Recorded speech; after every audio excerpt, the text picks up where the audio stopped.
শীত পড়তে না পড়তেই ভ্রমণ পিপাসুদের বেড়ানোর প্ল্যান রেডি হয়ে যায়। দীঘা, পুরী, দার্জিলিংয়ের পাশাপাশি পর্যটন মানচিত্রে গুরুত্বপূর্ণ জায়গা করে নিয়েছে লাল মাটির জেলা পুরুলিয়া। পর্যটকদের আকর্ষণ বাড়াতে এই জেলায় গড়ে উঠেছে বিভিন্ন ধরনের নেচার ফ্রেন্ডলি ক্যাম্প, হোমস্টে ও রিসর্ট।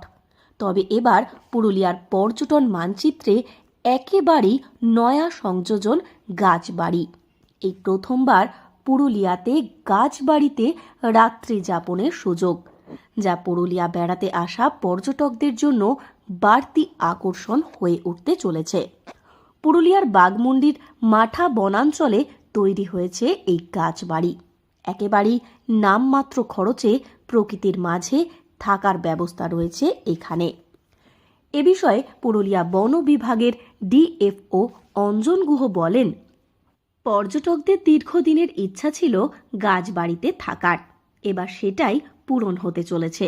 এই প্রথমবার পুরুলিয়ার মাঠা রেঞ্জে গাছবাড়িতে রাত্রি যাপনের সুযোগ মিলছে। 500 টাকা থেকেই গাছবাড়িতে থাকার ব্যবস্থা রয়েছে। বন বিভাগের অফিসিয়াল ওয়েবসাইটে গিয়ে বুকিং করতে হবে তার জন্য।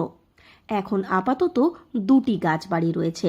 আগামী দিনে গাছবাড়ির সংখ্যা বাড়ানোর পরিকল্পনা রয়েছে তাদের। গাছবাড়ি বা ট্রি হাউস পুরুলিয়ার বুকে তো এই মাঠা রেঞ্জেই প্রথম এটা রয়েছে। আপাতত 2টি ঘর আছে। পর্যটকদের খুব আকর্ষণ আছে গাছবাড়ির প্রতি। যদি আরেকটু বাড়ানো যায়, পুরোটাই বুকিং হয়ে গেছে গাছবাড়ি। গাছবাড়িতে থাকার কি খরচ রয়েছে?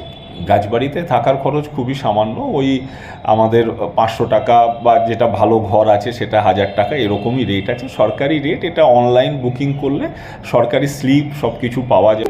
হ্যাঁ, বন দপ্তরের অফিসিয়াল সাইটে বুকিং করতে পারবে। বছর শীতের মৌসুমে পর্যটকদের আকর্ষণ গাছবাড়ি অবশ্যই বলা যায়। পুরুলিয়ায় এই প্রথমবার গাছবাড়িতে থাকতে পারবেন পর্যটকেরা। পুরুলিয়ার পর্যটনে একেবারেই নয়া সংযোজন এই গাছবাড়ি। এর আগে দক্ষিণবঙ্গের অন্যান্য জায়গাতে গাছবাড়িতে থাকতে গেলে পর্যটকদের বিপুল টাকা খরচ করতে হতো, কিন্তু এখন মাত্র 500 টাকার বিনিময়ে পুরুলিয়াতে গাছবাড়িতে থাকতে পারবেন পর্যটকেরা। এর জন্য wbsfda.wb.gov.in এ গিয়ে অনলাইনে বুকিং করতে হবে। এবার পুরুলিয়া বেড়াতে আসা পর্যটকদের কাছে বাড়তি আকর্ষণ হবে এই গাছবাড়ি। পুরুলিয়া থেকে শর্মিষ্ঠা ব্যানার্জির রিপোর্ট, লোকাল 18 বাংলা।